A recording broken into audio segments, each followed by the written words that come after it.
Hi everyone, this is a continuation video of my previous one where I wanted to discuss elements about life where sometimes when people are in their 30s, 40s, 50s and are either single or divorced or had multiple heartbreaks from past relationships,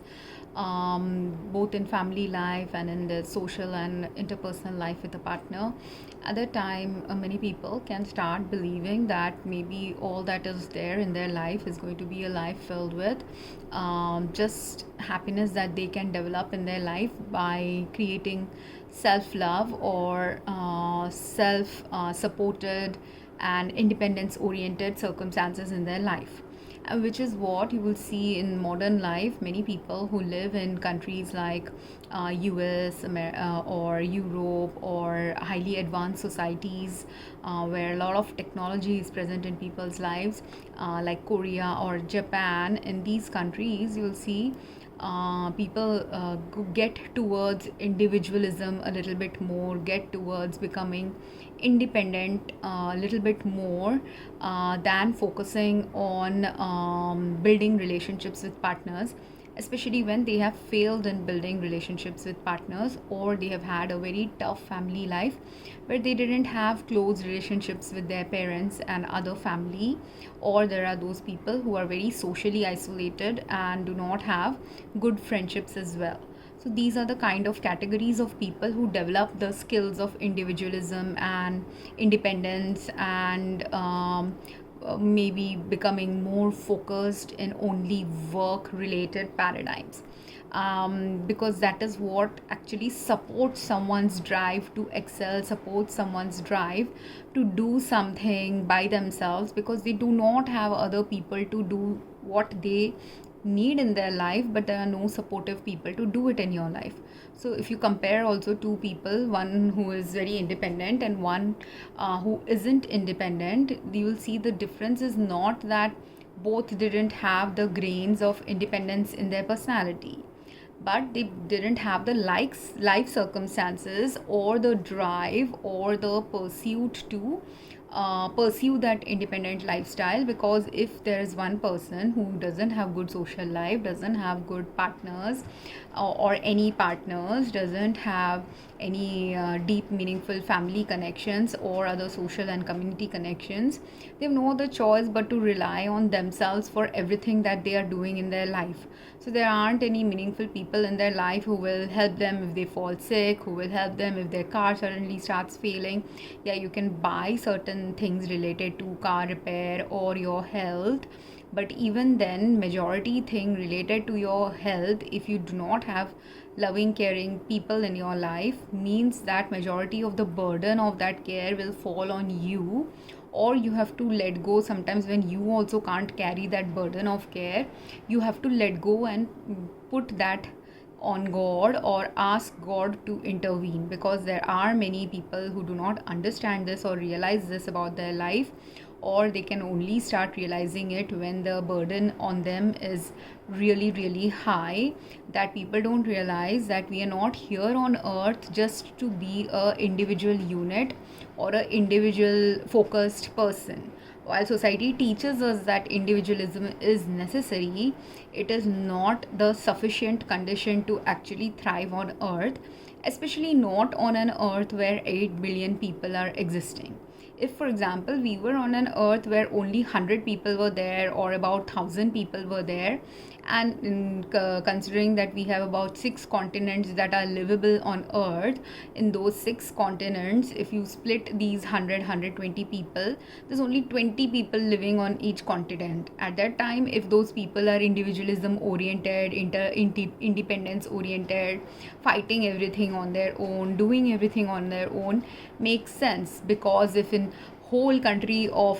continent of America there's only 20 people existing, they could be existing like thousands of kilometers away from each other, and at that time they have to do this on their own. There's this American show, The Last Man Standing, where there's a big apocalyptic like collapse of society where people die in mass scale. You will see in that Last Man Standing show the people who slowly now start finding each other. How are they finding each other? It's kind of like that same concept that these people fight, and main characters that slowly start connecting with each other through the as the story progresses. That starts happening because they are literally about a handful of people who have survived through that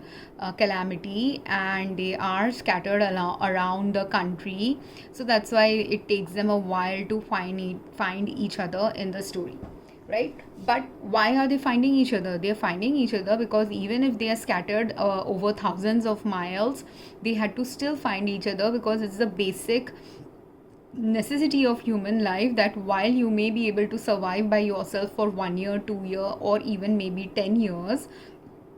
it is a very difficult thing to do as a human being, to survive by yourself, to be just independent by yourself. Even if, and you will see like many of these characters had access to a lot of food, lot of clothing, lot of shelter, medicines as well, because so many people are dead. So it's not that medicine is not now available for them. Everything was available to them that humans perceive is needed to have a healthy life or a meaningful life. They, even because people are dead now, they could even go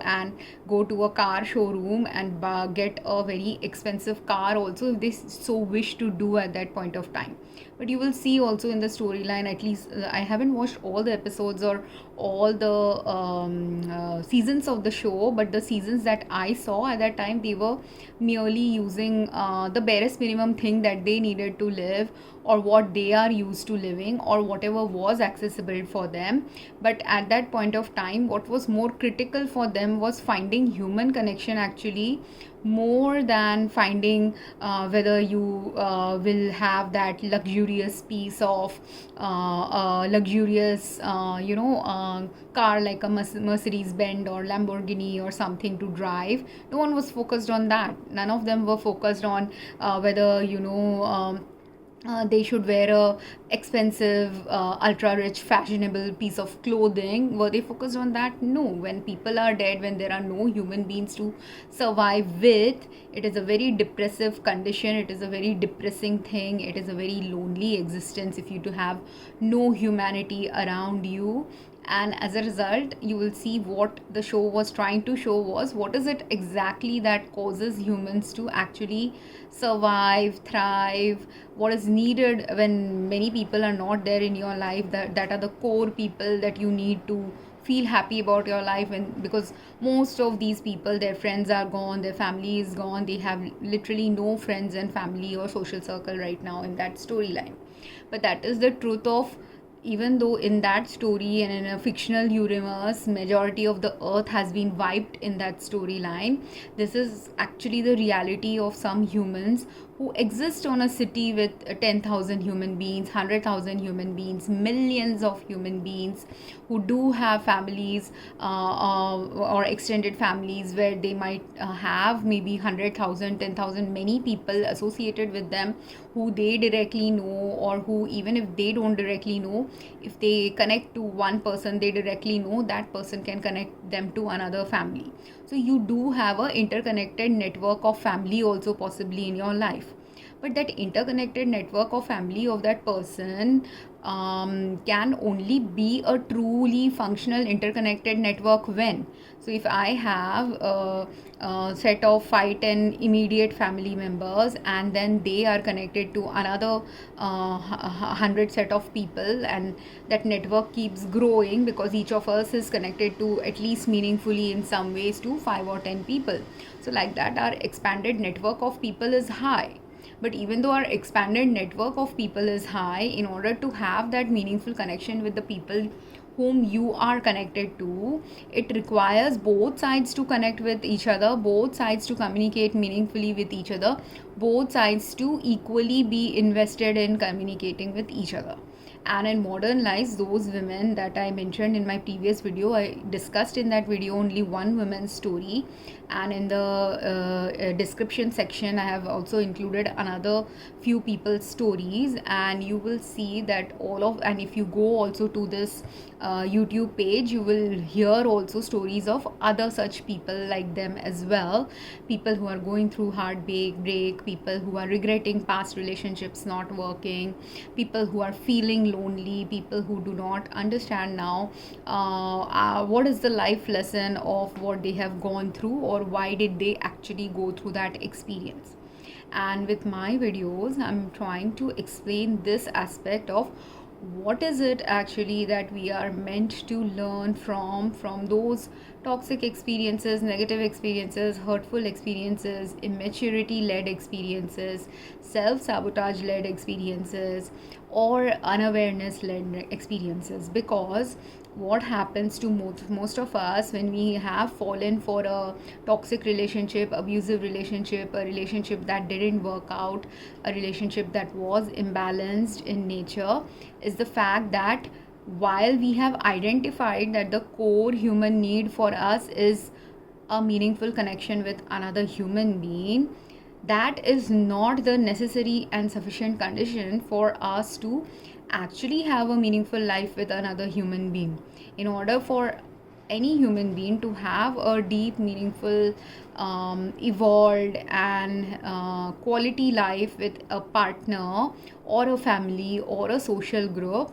the level of commitment to that friendship, partnership, the level of depth, the level of connectivity, the level of supportiveness, the level of help provided, all these things has to be equal or equitable. When it is not equal, when it's not equitable, that is when you are not in a quality relationship. That is when you are in a conflict filled zone with someone. That is when you might be in a abusive life situation with someone. You may have a toxic life with someone. And then when all these things are happening in some person's life, that person, if they have a survival instinct and a preservation instinct, or if they understand what they are going through is not health supportive for them, not mentally a good space for them to live in, not emotionally a good condition to survive through, that is when you decide eventually consciously that even if you love your partner greatly, and if you're seeing that the partner is not loving you greatly, you have to take the choice to leave them.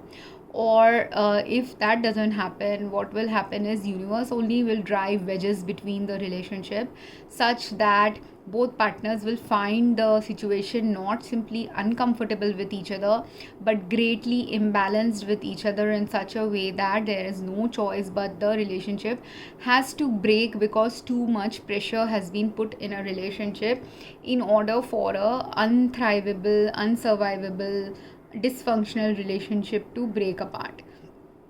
And in the case of the girl whose story I didn't discuss in the previous video, I will mention her here. That girl was saying in her interview, when she was asked that what was a disappointing or hurtful thing that she had to experience, she talked about some friend, one or possibly multiple friends with whom she was discussing a heartbreak she was going through with her partner. And I understand this about her because, like her, I have also been through a similar situation where when I'm discussing a relationship with a friend where the relationship was going toxic or conflict filled, and a brief period of breakup or actually real breakup had happened with them.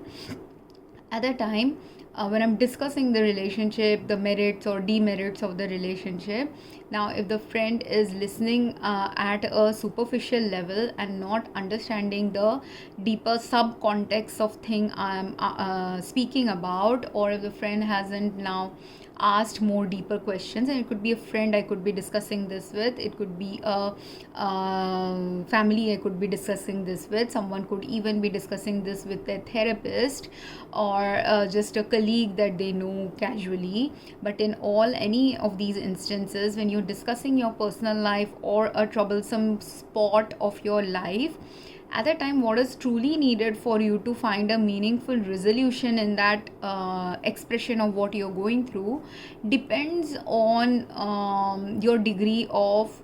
depth of the connection you have built with that person, and that person is capable of building with you, because building a deep meaningful relationship with another human being is not simply a individual job, it is a interpersonal interaction. So in that interpersonality personal interaction, if say you trust your best friend and share everything with your best friend, now whether that person whom you consider as your best friend actually considers you as their best friend is a different matter, because you will observe there are many people where two people might indeed have a best friend like relationship, and then there are relationships where in a best friend like relationship you might think that your friend is your best friend, but your friend actually isn't. For you she may be your best friend, but for her you may not be her best friend. She may have someone else as her best friend, or she's the sort of person who doesn't consider anyone as her best friend, and for her all friends are seemingly equal. So if she goes through a tough situation, she doesn't go and just confide in one human being about her tough situation. She likely confides in multiple human beings, and then from them she gets the resources to do what she does to help resolve her situation. Whereas if you have made someone your best friend, and only for you that person is the most key important person in your life, you will observe that when that has happened, you will only be relying on them for advice, and you're not relying on other human beings. And that is where the imbalance now occurs. If both people were equally invested in each other and both people consider each other as each other's best friends, then when you talk with each other, communicate with each other, resolve problems with each other, a true best friendship means that if X person is sharing their life problems with Y, and maybe X person is sharing it and majority of the time, it doesn't mean that Y person's life problems are also not getting resolved by X. It just means that when X and Y are deeply in a best friendship like relationship, at that time, while maybe for many years X will be majorly dependent on Y for solving their problems, universe always makes such relationships balanced by ensuring that if for 5 or 10 years of their life X was the one who was dependent on Y for resolving their problems, in another 10 years, next 10 years of their life, Y may be the one who majorly needs help from X resolving Y's issues. Or it will be such a balanced relationship where let's say when X went through heartbreak for 1-2 years, Y supported X a lot through their heartbreak. Then in future, in 20 years time or 10 years time, it is possible that a day might come when Y will be going through a very bad situation where X has to now become support system of Y, because this is how balanced relationships are created by the universe, exist in the universe, and true meaningful depth filled connections are built in universe. And what I'm mentioning here about friendship is true about any kind of relationship, and this is why people don't understand that all things, when God says all things are created equal, all beings are equal in the eyes of God, this is the way in which you discern this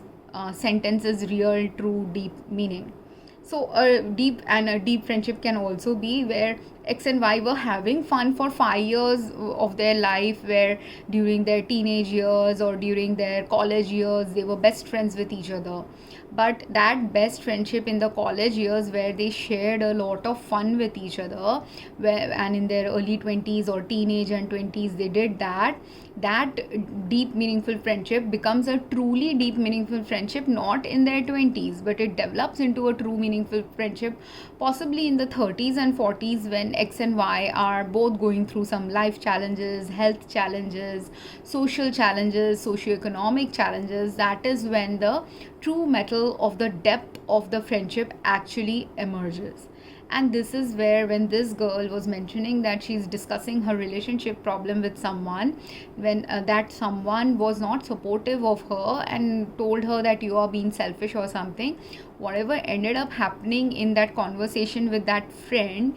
ended up making this person shut down because she felt that her friend was not providing her the meaningful, supportive, deeper connection that she was seeking from that friend. Maybe what she was seeking from the friend was consolation from the friend. What she might have been seeking from the friend was, even if the friend said that you are being selfish, how you are selfish, they wanted a deeper explanation of, can you explain to me why do you think I was selfish? Maybe what they were seeking was, okay, you are seeing, maybe you are saying I am selfish, but because I'm calling you and monopolizing, because this kind of a thing has happened with me, and the only time when you are conversing with a friend and if a friend says you are selfish and you will shut down, are two scenarios, or two of the major scenarios I will talk about. There could be multiple scenarios, but in two of the major scenarios where a person shuts down when a friend says to you are selfish is when you are actually selfish.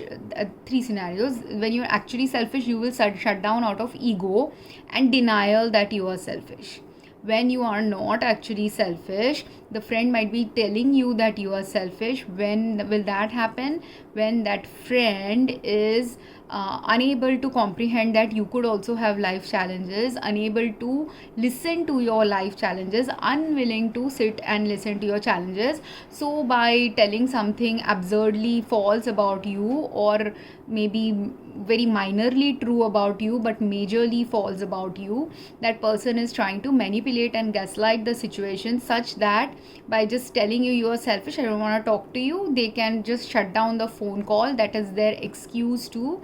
just break down that communication so that you will never call them back. That also some people can do. Some people can also call you selfish when they are truly meaningfully your good friend, best friend, and are calling you out on something that you need to sit and examine. And at that time it will cause someone to shut down, because if you are in denial about your participation in a relationship breaking down, you will not want to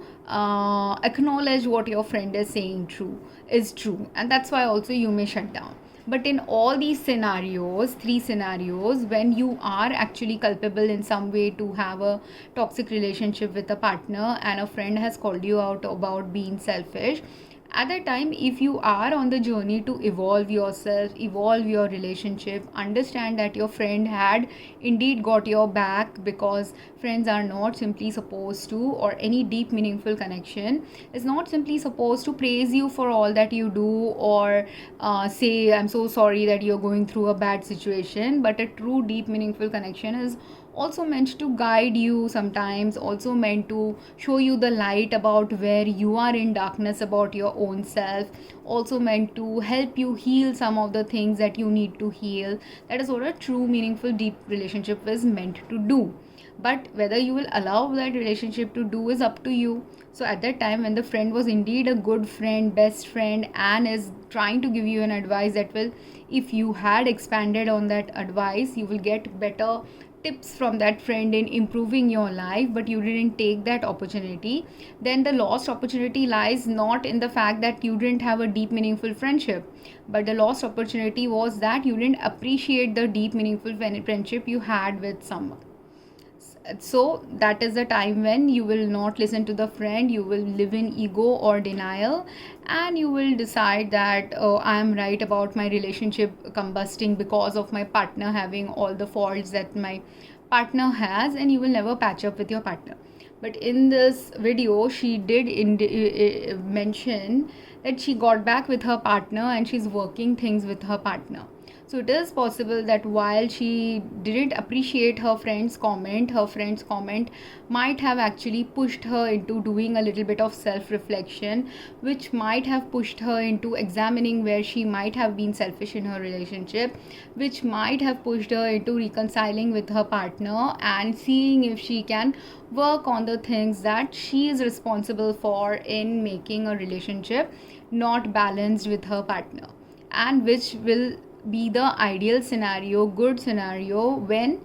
both she and her partner are ready to acknowledge what are the mistakes they are both making. And then if after breaking up they are getting back together with the intent of fixing the relationship from both their ends, not simply fixing it from one person's end. Because this is the thing that most people don't realize. Whatever toxic relationship or heartbreak related relationships you had with a previous partner, that heartbreak and toxicity arose in the relationship because one person might have been majorly responsible for breaking it, but the other person was also minorly enabling certain circumstances in it, or both people were equally responsible for breaking it. It's just that both are, when you are initially in the phase of breaking up with another person or grieving from the breakup, you are unable to see what was your part in the equation that led to the breakup or that led to something not working with another person.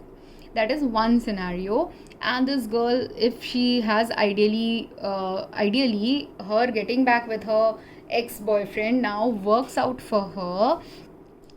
not, and it will work out for her in a healthy and functional manner when the working out is being done by both her and her partner. But if she has got back with a partner out of ego, or if she got back with a partner out of fear of loneliness, or if she got back with her partner simply because she's afraid to not examine too deeply anything about her life, but he's a comfort zone for her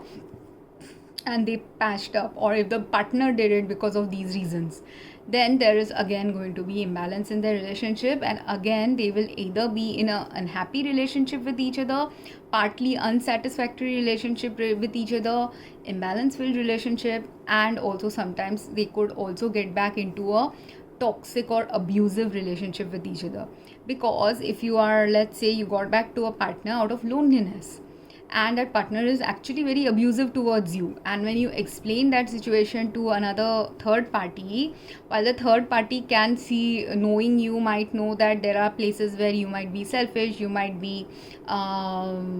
whatever is your personality flaw, here the selfishness is mentioned, so I'll just say selfish, but each of us has some personality flaws. So does that flaw support or cause a toxic relationship conditions to become worse as well? Obviously, the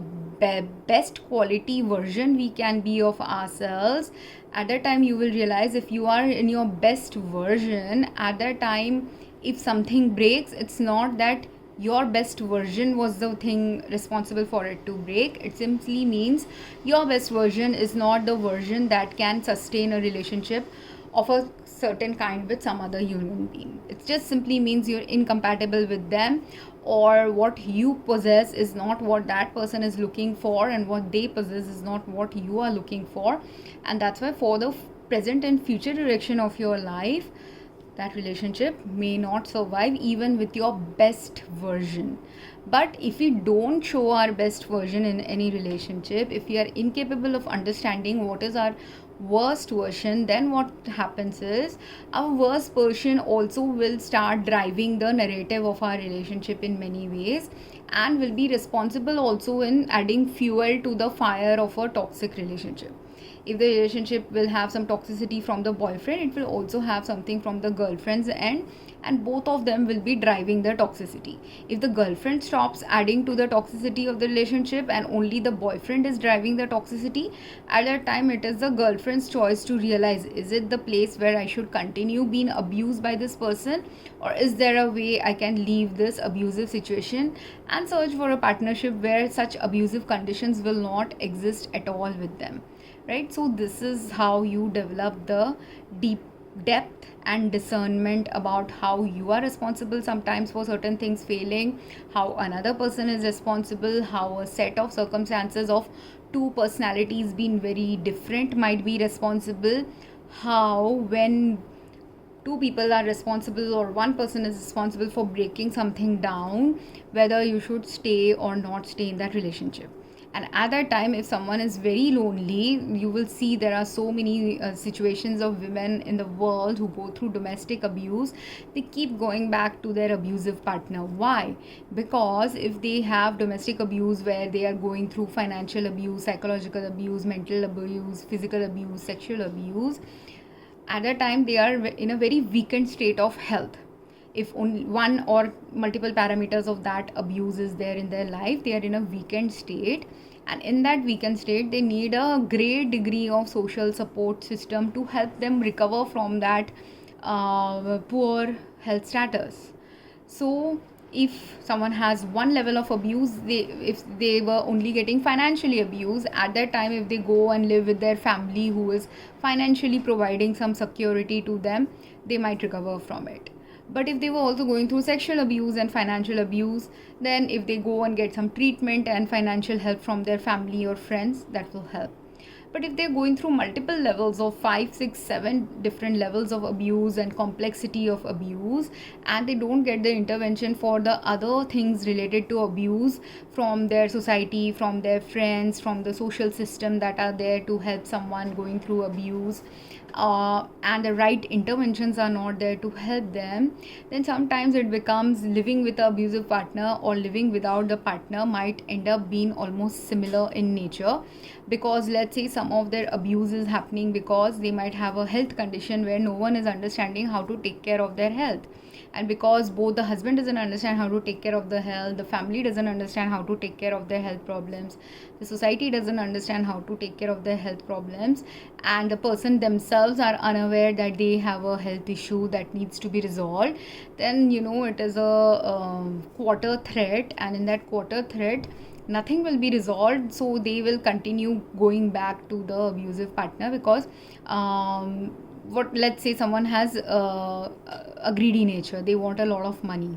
and their family, while the family can help them occasionally with some monetary help, the family is not ready to give them continuous supply of money. But the husband is ready to give them continuous supply of money, but the husband's problem is he will give the money and then he will beat the wife, he will abuse the wife, he will rape the wife, or whatever the husband's vices are, that comes into play into the abuse. So at that time, that wife falsely thinks like she's chasing money. So if she's chasing money and she doesn't improve the fact that you have to let go of the chase of money in order to actually get away from this abusive life circumstances you are living in, until she realizes that, she will continuously attract partners. Like even if she gets divorced from an abusive husband, the first husband might have been a sexual abuser, financial abuser, mental abuser. Then if let's say by some miracle she escapes that abuse, but she's still chasing money, another husband also she marries, they may not be these three types of abusers, but they could be some other kind of abuser. They could be a psychological abuser, they could be a hypnotism using abuser,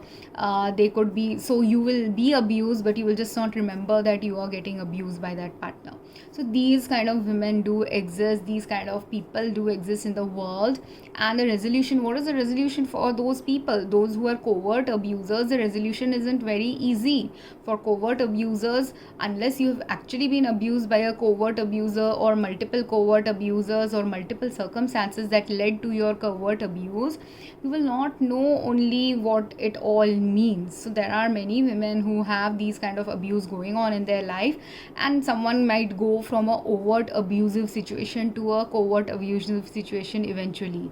or some situation where, and at that moment of time when overt and covert abuses become enough for someone, it results in a woman like that woman in the first video, or me, both of whom are women who, after having gone through some abusive situations, have realized like it's better to just have an independent life. But independent life is not what the main purpose of living on earth is. That's why even if I conclude that I can live an independent life, the truth of the matter is you cannot live an independent life. Our life is always interdependent with other human beings. And the sooner we realize that, then only we can get to the next step of finding out, while life is meant to be interdependent, and you have also had a multiple toxic experiences where you have seen that balanced interdependence hasn't occurred in past relationships, that is when you are ready for understanding now that in the next phase of your life, a good quality life can only emerge when you have balanced relationships, healed relationships, healing relationships, loving relationships, deep, meaningful, caring relationships, and relationships that truly help you survive and thrive in life. And if a woman or a man who has gone through these past negative experiences is able to go towards that, is able to take the steps towards going there, and is able to identify the people who will actually support them in that journey, then they will survive through whatever they have gone through. Otherwise, I've also seen stories of many people who have died as a result of people not caring for them, died as a result of people not having deep, meaningful connections with them, died as a result of simply the loneliness. And I will post some links of such people as well, in order to make people understand that these people are not myths. This is the truth of life, that an independent life is a myth. There's no true independence on a life on earth. Independence is just merely a part of human beings' ability to do things functionally by themselves, that they are meant to do functionally by themselves. Like, I'm supposed to be independent in doing what? If I have live in a home with 3-4 people, I should be independently able to drink water, bathe myself, clothe my, if I'm a functional adult, I do not have disability, I do not have illness, at that time I should be independently able to, as an adult, take care of my bathing, finances, work relationships, cooking, and all the independent function that a human can do in a home by themselves, in a home with other people. But what is the difference between an adult who can live by themselves in a home by themselves, and an adult who is living functional adult? I'm talking about a functional adult, able adult. When you are living by yourself and when you are living with other people, what is the difference going to be? In a life with other people, you are meant to not simply take care of yourself, you have to take care also of the person you are living with. So if you're living with your parent, you have to take care of the fact that parent needs some critical healthcare related things sometimes. If the parent is living with you, parent also has to understand that there are some critical health related things they have to take care for you when you are sick, because that is the purpose, and that is the whole purpose of interdependence in life. Is the moment you are not able to take care of yourself, someone in your family is there to support you. Someone in your family is there that when you have a headache, to go and get a medicine for you. That is a difference. Otherwise, is there any difference if I live in a home where 3-4 family members are living with me, and if I lived by myself where no one was living with me, and if in both the times when I am really sick, there is no human being who is going to be able to come and give me a medicine when I am sick, or buy me groceries when I am sick, or take care of some health need when I am suddenly in a very severe health distress, or something is happening that maybe I'm grieving and I need someone to support me for grieving, whatever is going on. If there is no difference between you living by yourself and you living with a partner, and they don't do anything to assure that when you are sick, how to take care of you, to help with your emotional, physical, psychological needs, and instead of helping, you are instead now with family, that when you are sick they are abusing you, or when you are sick and asking that I need this thing this kind of a medicine or this kind of a intervention, and they are not providing you with that intervention, then is interdependence beneficial? No. Then you are in a very toxic life paradigm with those people. And you will also see that is the reason why many abuse victims sometimes die as a result of their abuse, and that is also the reason sometimes when the victim will survive only when their abuser dies eventually from something that the abuser is doing that manifests their own death. Because I'll give an example of a lady where I don't actually know that lady personally, but this is something intuitively was guided to me by God, that that lady's husband died during COVID time, and people in her family assume that the lady's husband died because of the lady's negligence, because people assume that being a wife you will be very mindful, so when your husband has got some illness you will call a doctor or you will call someone to ask for intervention when this person is sick. But you don't understand when your husband is, let's say, and I understood this intuitively because this was guided to me by God, and this was a narration of an incident by a friend, and I tried to convince my friend that your family is actually she was related to the husband who died. So they are all blaming the wife in the family, thinking the wife is very incompetent or selfish, when the truth was the wife is not incompetent or selfish, but she had incompetence, and she's perceived to be selfish simply because she didn't have any financial access. She might not have, from being years of abuse, she may not even have developed the capacity to understand how to ask for the right intervention as well. Because when you are heavily abused at that time, if you know your spouse was a heavy sexual abuser, physical abuser, mental abuser, emotional abuser, and let's say her husband was always beating her up, she may not have even access to a normal phone sometimes in her life. Her husband might be so controlling in their life that he only pays for all the cell phone bills or regular phone bills or electricity bills or whatever is, like, you know, the if he's someone is very financially controlling,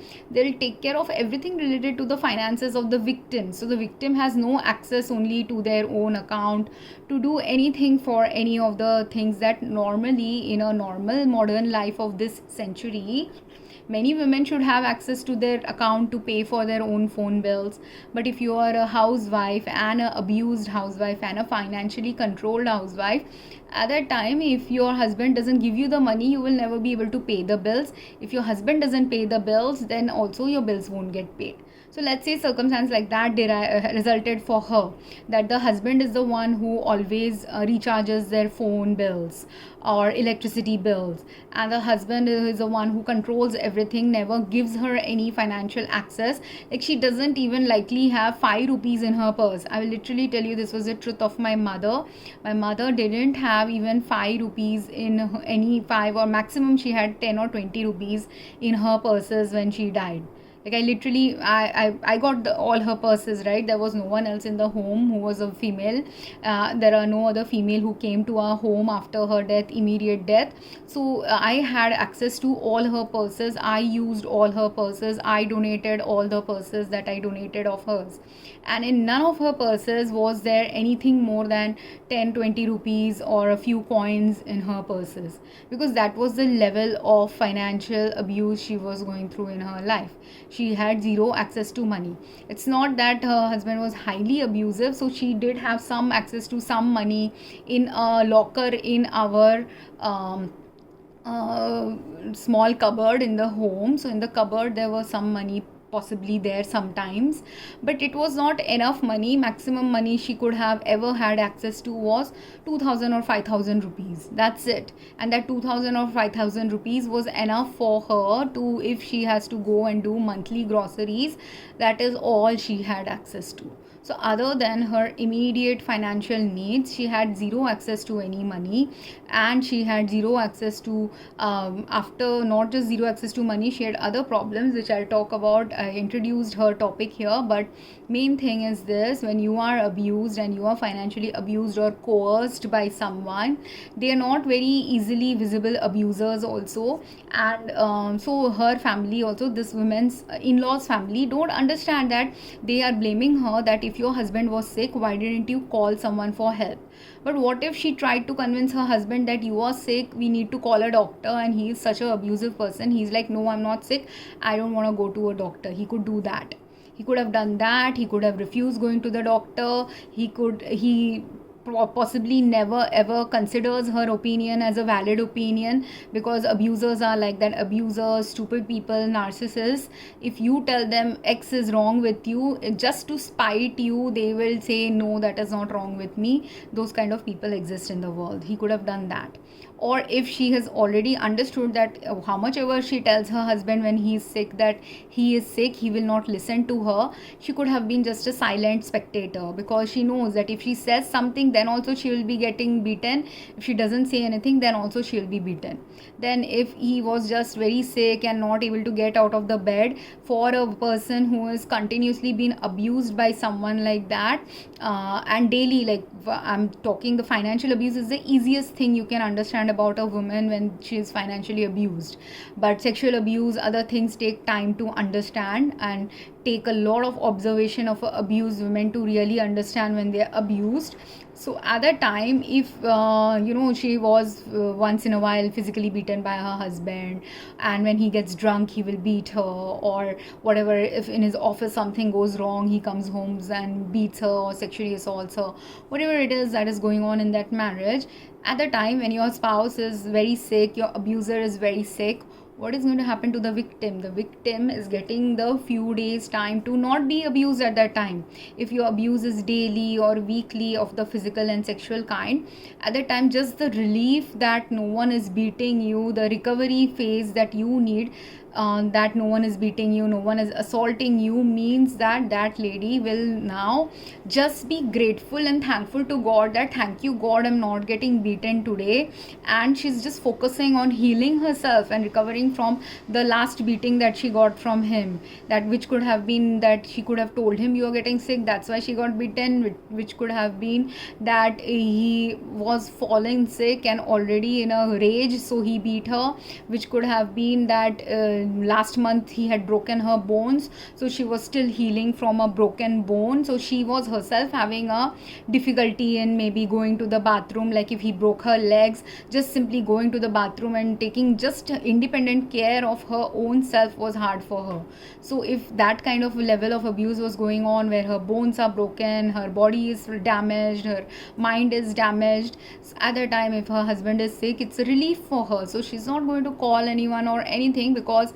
she's busy focusing on her. Like if she has a broken leg and going to the bathroom is difficult for her, and she's also, let's say they have 2 bedrooms, she's sleeping in one bedroom, he's sleeping in the other, is she going to observe also when she's sick, or is she going to be taking care of her own health? She'll be taking care of her own health. If the phone is something that he controls all the time, if she observes also that he is sick and she needs to call a doctor, some abusers are such high level abusers, they will not give you access to phone, they may not give you access, like they may not even have a cell phone in their homes, or the only cell phone that they have is his cell phone and she has no access to his cell phone. They might have a landline, but in that landline also, if the bills are not paid, that landline might not be working. Or if the landline is also there, it is a functional landline, the number of the doctor will not be present for her to call the doctor. She doesn't know any local doctor, because understand, in the modern world, if you are a privileged person, searching and googling for a doctor's phone number,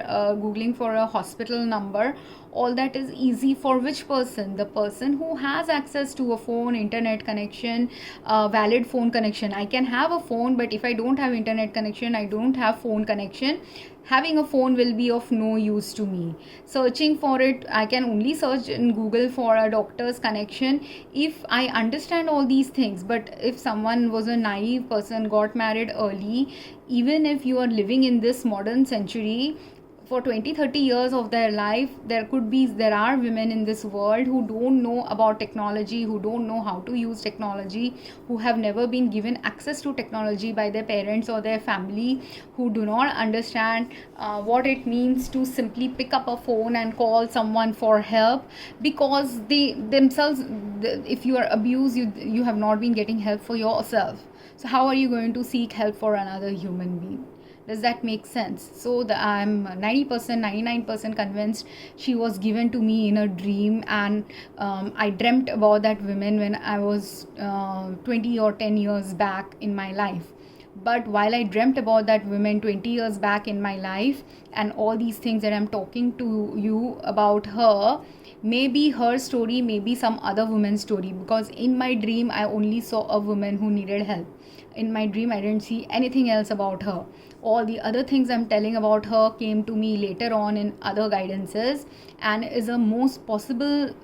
possible scenario about why that woman didn't ask for help than the scenario her husband's family is creating in blaming her and making her and thinking that she was the one responsible for her husband's death, when the truth is a husband being an abuser or a controlling person is the one who is most likely the reason why he died. Like if the wife said go to the doctor, he out of spite he would not have gone. If the wife didn't say also anything, he himself might not have. If you are very busy, always focused on harming others, you will also, this is what I have observed about those people who harm others willy-nilly and without any self-control, or without any check or remorse or shame about what they are doing. Those kind of abusers I have observed are also those kind of personalities who do not know how to take care of themselves as well. So his own lack of self-care would have resulted, because you have to understand, if you're abusing your wife, the first level of self-care is gone from your mind, because you have not observed or understood that the wife was given to you to take care of you, and you were given to the wife to take care of the wife. So if you don't take care of the person who's meant to take care of you, is that person likely to be able to take care of you? Even if they try to take care of you, you will not allow them to take care. And there, if you continuously keep disabling them, eventually there will be a point of time where how much ever they want to take care of you, they just simply are not able to take care of you. Like, say he hurt her and she has broken her bones, and he also knows how to drug her. So people outside the home life may not know that she has broken bones or she is hurt and injured, but he, continuously feeds her alcohol or gives medicine in her, he's poisoning her with some medicine in her food and drinks. He might have himself created all these, some nasty people are like that. They are covert abusers, so they will mix something, which I realized later on about my mom, that many a times when she was sleeping and unable to get up in the morning is because some of her drinks or other things were getting poisoned by my father, and as a result she was getting too sleepy and unable to wake up in the morning in the right times. And then he would push the narrative that he has a lazy wife, a wife who is not involved in life, simply because he was drugging her. I didn't realize it when I was younger that he was drugging her. I didn't realize he was drugging other people until later on in life, but it is something I've eventually realized about him. And I only managed to realize that about him once I stopped taking medications of any kind. And I also lived for many years by myself, when I never took medicines to out of 13 years of my life in US, only for brief 5-6 months I have used any medications to help with my sleep. So most of the time I've never taken sleep medications, never taken medications that will cause drowsiness. I don't like medicines that cause drowsiness. I don't even like alcohol that causes drowsiness. So all these things that gives someone the capacity to become drowsy or addicted or unhealthily attached to a chemical usage, that's completely alien from my personality. So when I am not consuming anything related to that, and I'm still ending up being drowsy and sleepy, then is it something I am taking that is doing it, or is it something that is there in my environment, from the water I'm consuming or from the food I'm consuming, that is adding to my drowsiness? Does that make sense? Only by the process of elimination you understand this. The same way with that woman who was getting abused by her husband, about whom I dreamt many years back, about whose life circumstances I only heard few years back from a friend, but I am 90% convinced that's the woman I found in my dreams, or saw in my dreams. And the history I gave about that woman is important, because this is the reason why many women do not want to marry nowadays. This is also the reason why many women who do get married end up not being able to get out of an abusive situation, because the reason why I connected her, that friend's family story, with the story of the second woman, is because the second woman, if she doesn't, or even the first woman's story, both of them, if you do not have good friends, good social circle, good family life, you will, whoever shows you a little bit of love also, you will assume that they love you a lot. Because it is if your family doesn't call you every day and you find a boyfriend who calls you every day, you will assume, oh, he loves me a lot. So that's why you marry him. And then after marrying him, you will understand that while they were calling you every day to get you engaged with them, to get you to fall in love with them, to get you to say yes to a marriage with them, after you are actually married, there is no conversation happening, because they got you, they had the fun of the chase, and after that they are not interested in anything else. Or most men presume that the life with a partner is only supposed to be about fun, charming conversations or about sex. They do not go beyond anything like that, and they assume that,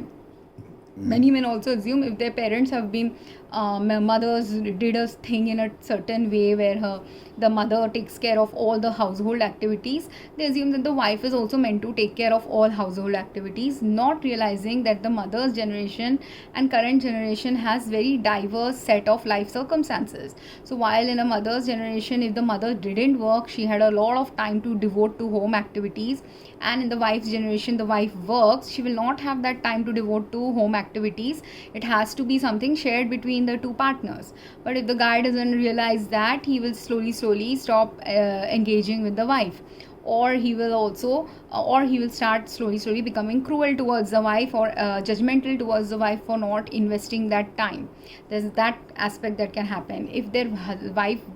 mothers did work also in the past. Again, in the past, the level of responsibilities that women had in their work is very different from some responsibilities women have in their work in modern times. So again, depending on the responsibility of the woman, she may not have the energy to invest in home life or in sex life and other things that they might have put a little bit more effort while dating you, but may not be able to put that effort while married to you.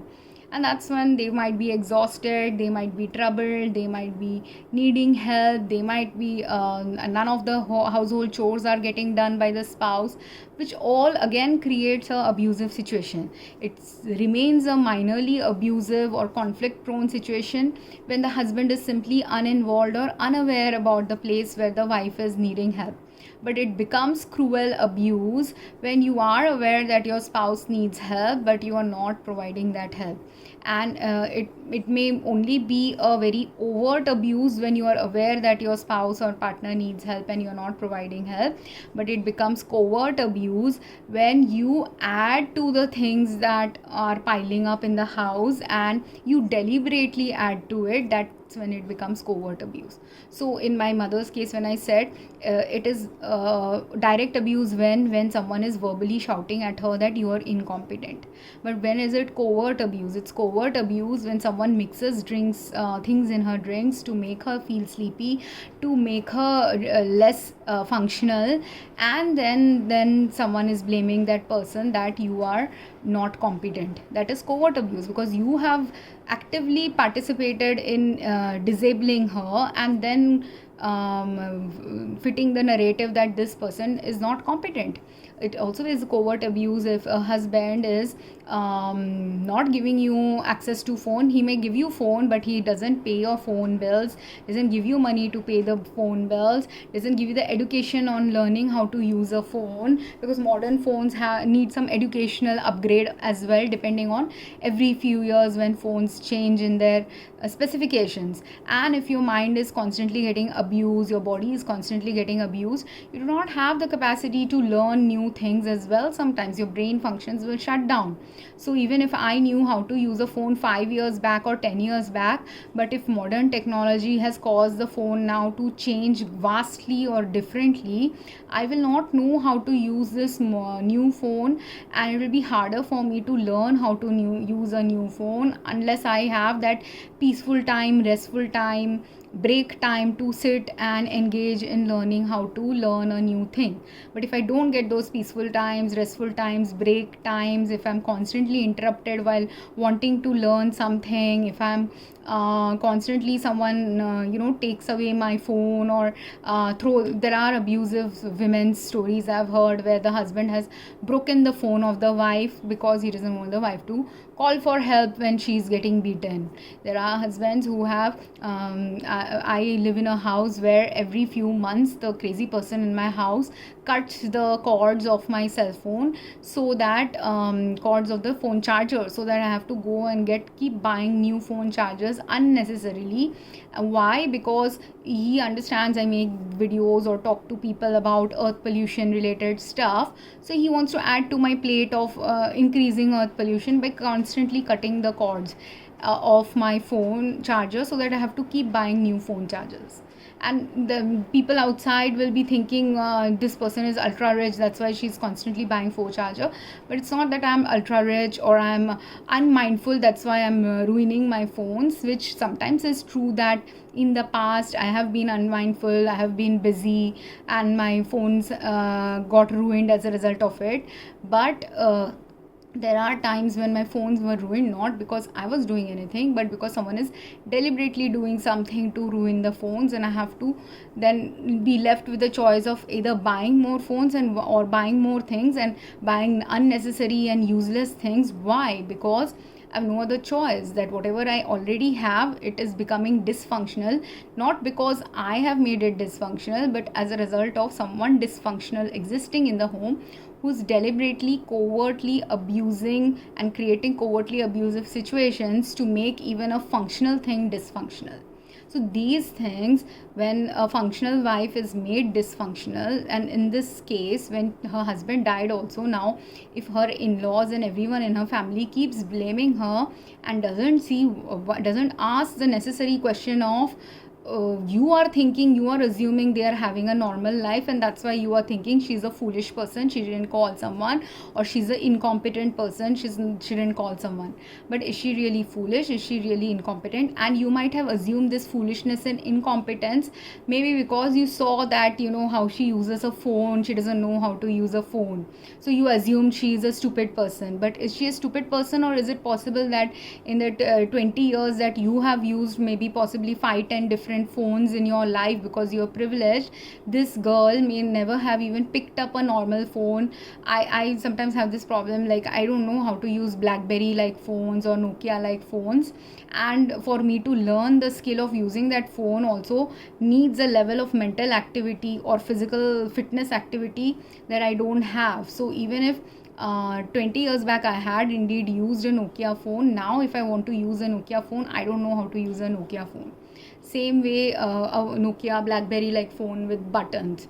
it confuses me because my body has memory has got attuned to using a sliding phone. Now from sliding phone, if someone comes up with another modern technology another 20 years down the line, and in those 20 years if I am a woman, I'm getting abused and other things are happening, and my abuser has never upgraded my phone, or I don't even have the money to upgrade my phone into a new phone, I keep using the old dysfunctional phone, at that time again in 20 years time I will not know how to use the 20-year phone's technology, simply because there was a lot of abuse going on. I do not have the muscle memory to learn new things. My brain synaptic pathways will be so damaged that it will be difficult for me to learn. So another person can assume I'm a stupid person at that time, but just because you are assuming I'm stupid doesn't mean that I'm stupid. It just means something, it could mean something different, and that is the difference you have to ask about that woman. Same way with these two women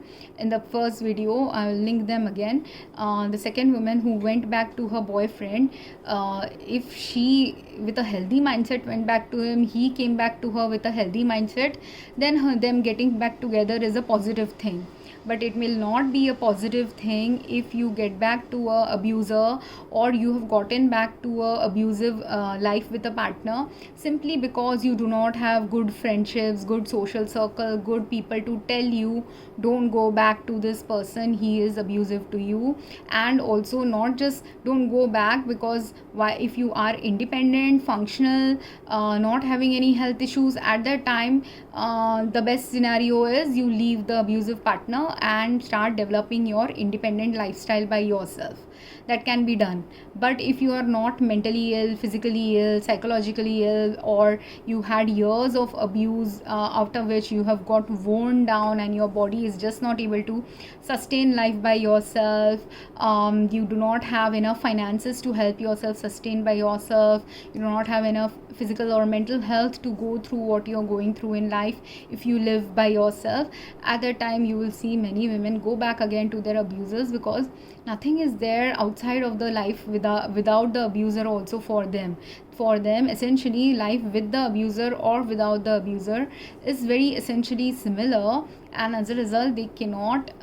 if they leave the abuser also, they do not have finances, they do not have people who will teach them compassionately what is going on. And this woman's case, the third woman whose husband has died, her case I'm giving because if your husband has died, husband was the abuser, husband didn't teach you or give you financial resources for learning how to build a independence filled life as a human being on this century of earth, And then if both your parental family, social systems, and your husband's family now only categorize you as a stupid person and are not ready to invest time and effort and energy in fixing your problems, because if she was abused, if she had gone through a lot of abusive situations and financially coercive situations in her life, she doesn't know how to get up and even like, if let's say her husband has some money in the bank, she never had any access to her husband's banking. So there's no one to help her unless someone can at least take the legal steps to approach her and get her to use the husband's bank account. She'll never be able to use that bank account, and now not only is she in a worse situation after the husband has died, yes, because now she has no one to even give her any money, no one to even ask her what, like, she's in a much more messier situation then, if no one is there to help her understand how to cope with a life without that husband. Which is similar to if your husband has died and he was abusive, if your husband is alive and you have just been taken by a women's organization away from an abusive marriage, or if you independently walked out of an abusive relationship. Each of these kind of women exist in the world, but after that, what is needed after you have walked away is, what is needed is someone to help you in understanding those functions that you never learned to understand, or never had the opportunity to understand, or never had the opportunity to learn, simply because when you were just going through abuse, all you were going through were the days of understanding whether I can survive through this day, how I can survive through this day, what I can bare minimally do to survive through this pain and suffering and assault in my body or mind or finances or other things. And when you are going through that kind of a life circumstance again and again and again, firstly, you will not have the energy. You will be so exhausted, you cannot be compared to the individual who has never seen a day of any of this abuse, never gone through even 1/10 of any of this abuse, never understood what it means to go through these kind of abuse daily in your life. So your body will be exhausted, your mind will be exhausted, your neuronal connections will be all suppressed or oppressed or distorted, and you will need greater, like if a person was not abused, the kind of help they need, or if a person was minorly abused, the kind of help they need is very different from someone who is majorly abused, who has got complex level of abuse, who has got multiple degrees of abuse going on. And if despite all these multiple problems, if the circumstances outside of their abuse does not support their health, support their life, provide them the help and supportive conditions they need to survive through it, their life actually, after escaping the abuser, after the abuser dies, or after they leave the abuser, can also end up becoming worse as well for some of those women. So if you know any of the women, like these 3 women mentioned in these stories, you have to understand that to help them, you have to you can't assume that they have the same life as you. Firstly, most people make that mistake, assuming they have the same life circumstances as a normal human being. Majority of these people don't have the same life circumstances. Secondly, after that, even if they had some similar life circumstances as someone else, majority of them are in trouble because there are multiple things wrong in their life's interconnectedness with other human beings. The interconnectedness that was not disrupted by their lack of capacity to do something or their lack of ability to be functional, but it was disrupted by other people's willing and willful choices to abuse them. In the third woman's case, not only is her husband who was abusive towards her, but her husband's family, mistaking this woman's personality, are also being abusive. Her own family might be abusive towards her if they assume that she is incompetent, she is incapable of taking care of someone. They all assume that he was only minorly sick and all he needed was a little bit of doctor intervention and he would have survived. But people don't realize this was happening during COVID, so he could very well have had COVID in his home, and while the doctor who diagnosed the death only saw maybe he got cardiac arrest or cerebral attack, but he could have had cerebral attack, cardiac arrest plus COVID also going on with him. or they don't realize that if the doctor came and told her he needs to be admitted to the hospital, maybe she did try to contact a ambulance or hospital to take him to there, but for that also you need money. And if her husband has control of all the finances, she has zero banking ability, zero banking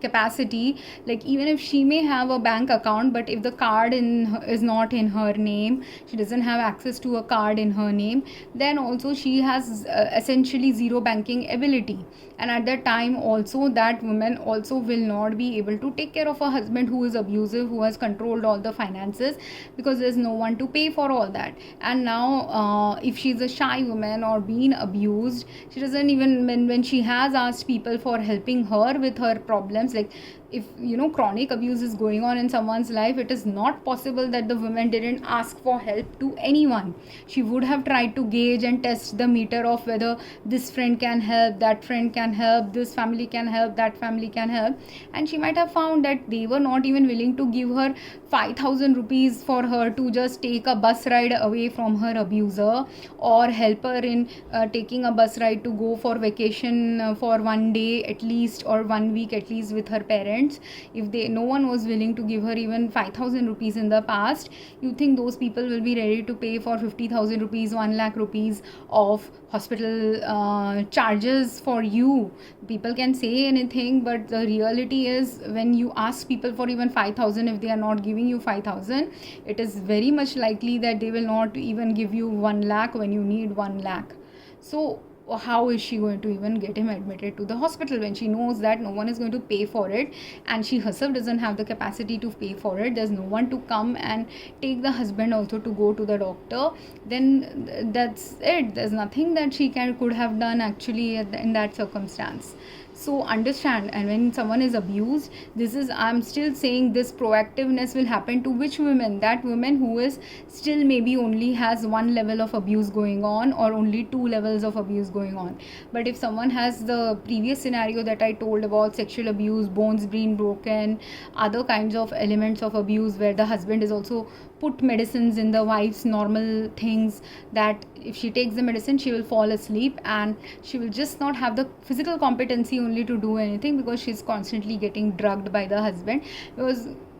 I'm seriously telling you, there are multiple kinds of abusers in the world. People are not aware about it. Doesn't mean that those kind of abusers don't exist in the world. They exist. I've seen them. All these levels of abuse I'm talking about in this video, I've observed it personally in my own family's history, as well as in the patient history of the patients I have talked and seen and witnessed. And some of the patient history I have just deduced, but in my family life it is not just simply deduction, it is a logical conclusion of what was actually going on in those people's lives who eventually died as a result of the abuse. Though abuse was never written as the official cause of their death, abuse was a part reason of their death.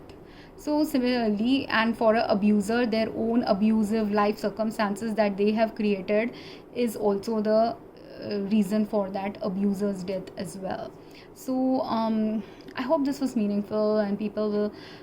try to understand why, when you are going through abuse, or when you have a toxic marriage with someone, why it is beneficial and a blessing if your relationships broke off. Many people feel heartbroken that why did my relationship not survive? But understand, the reason why it didn't survive is because it would have supported your abuse, made your life much worse than what you are going through even now. Even if you go through heartbreak, the pain of a heartbreak is much lesser pain compared to the pain of constant abuse with a mismanaged or imbalanced or psychologically incompetent, emotionally incompetent, physically abusive, sexually abusive partner, which you will not have understood when they broke up with you or during the time you were dating them. But the circumstances that led to the breakup, or the misunderstandings that led to the breakup, are the same kind of troublesome and this misunderstandings and circumstances that would have escalated into abuse level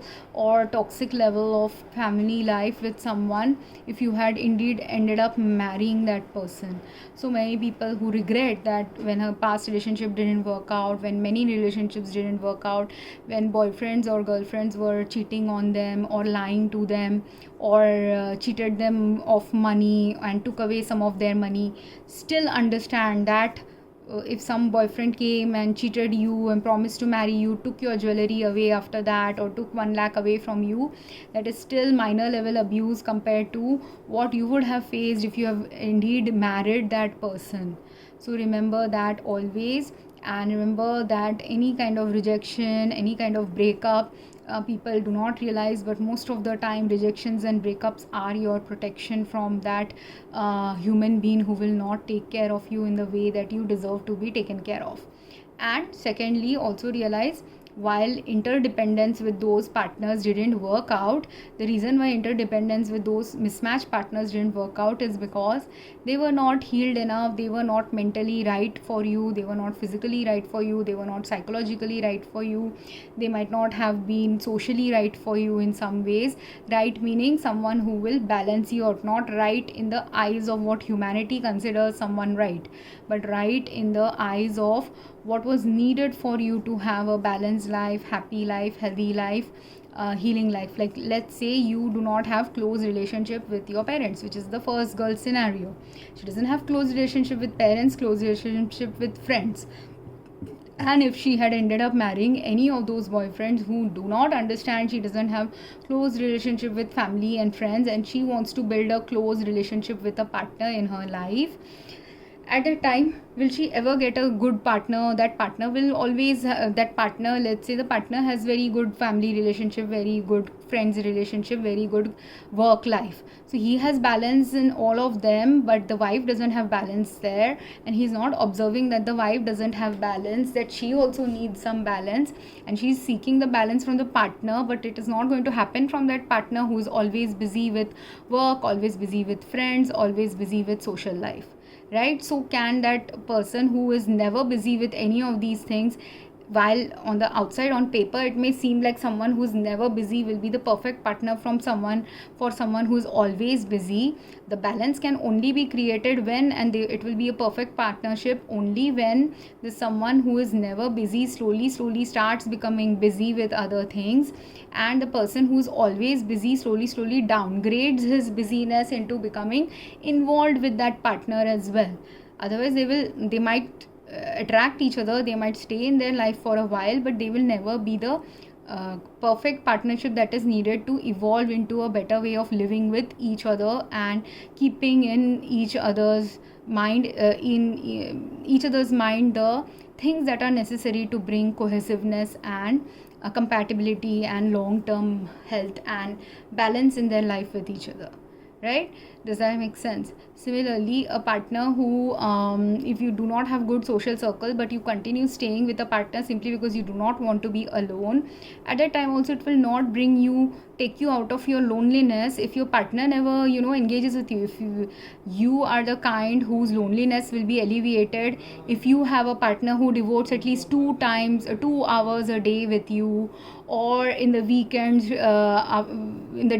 weekdays you are fine with the partner not showing any interest in you, but in the weekends you want the whole time of your partner. If that is the kind of life you envision for yourself, but your partner is not even willing to give you 1 minute of a day, or not having the time to spend with you for that 1 minute that you deserve, at that time you will again be unhappy with that partner. So finding balance can happen when you and your partner meet each other's expectations and are able to meet each other's expectations. You can't expect someone who is always busy with social life, work life, friends life, and never wants to engage 5 minutes of time also in family life to become a family man. So if you are looking for a family man, you have to look for a partner who is ready to be a family man. And that's why also your relationships will break if the person whom you are dating currently is not ready to be a family man. again. And then when a person is ready to be a family man also, if you have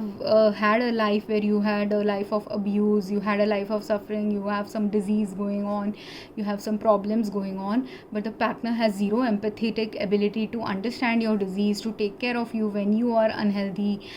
to help you when something challenging is happening in your life, and that is what you need from a partner, because there's no one else in your life who provides that to you at that time also. Even if that partner may be the best partner for some other women, they cannot be the best partner for you, simply because they do not have the capacity to help you when you need healing, to be with you when you need healing, to be there in your life in a way where that no one else is there in your life to be there in your life with. Does that make sense? And then there are also some women who have to also learn, if you have zero good social connections, zero good family connections, zero deep meaningful work partnerships also, at that time God will also want you to first build those connections with other people. Though movies and our internal inherent desire to be interconnected with other humans drives us towards looking for social relationships of the partnership kind with a partner first, sometimes some people's life journey is meant for them to first build those relationships with their friends, social groups, work groups first, and then meet a compatible partner. So if your life path journey was meant to first create, like if you don't have good friendships from childhood days, in adulthood days you are meant to cultivate those deeper friendships. If you had good family life maybe until your 20s or 30s, but your parents have died or those connections have withered away, again it means that you have to build that family like connection with some other family, or find a partner who is also ready to build that kind of deeper family connection with you and the one-on-one level. But if you are wanting that kind of a partnership and your partner is simply just wanting to date you for the sake of sleeping with you, the convenience of women provides in a partner's life and nothing else, that partner can never be the right partner for you. So understanding all these elements is the reason why, and this can happen irrespective of a guy or a girl's gender, but I'm spoken more from the perspective of a woman because I understand the woman's life a little bit more deeply. And but this can happen to a man as well. And when this kind of life is materializing for you and you have faced heartbreaks in the past, or felt disappointed with less quality and so less supportive and less consideration filled relationships in the past, and you have gone through more abusive relationships or toxic relationships or imbalance creating relationships in the past, the whole purpose of all of them was to help you create discernment about what kind of relationship will actually give balance to you, what is your nature that allows you to create balance in a relationship, what is the nature of a complementary partner that you seek that will help in aiding the balance in your relationship, in creating harmony in your relationship, and in creating the beautiful life you envision for yourself, one which you can attract that life with a partner only when that partner is also ready and willing to be on that same page as you. If they are not on the same page as you, if their future life goals are not matching and aligned with yours, how much ever you love that person and they love you, that love will not sustain a relationship which is not progressing in the same future direction that is needed for both people to feel fulfilled, to feel harmonized, to feel balanced in life. I hope this made sense. If anyone has questions, comments, please post question, comments, or any thoughts that come up for you after hearing these videos. Thank you very much. Have a great day.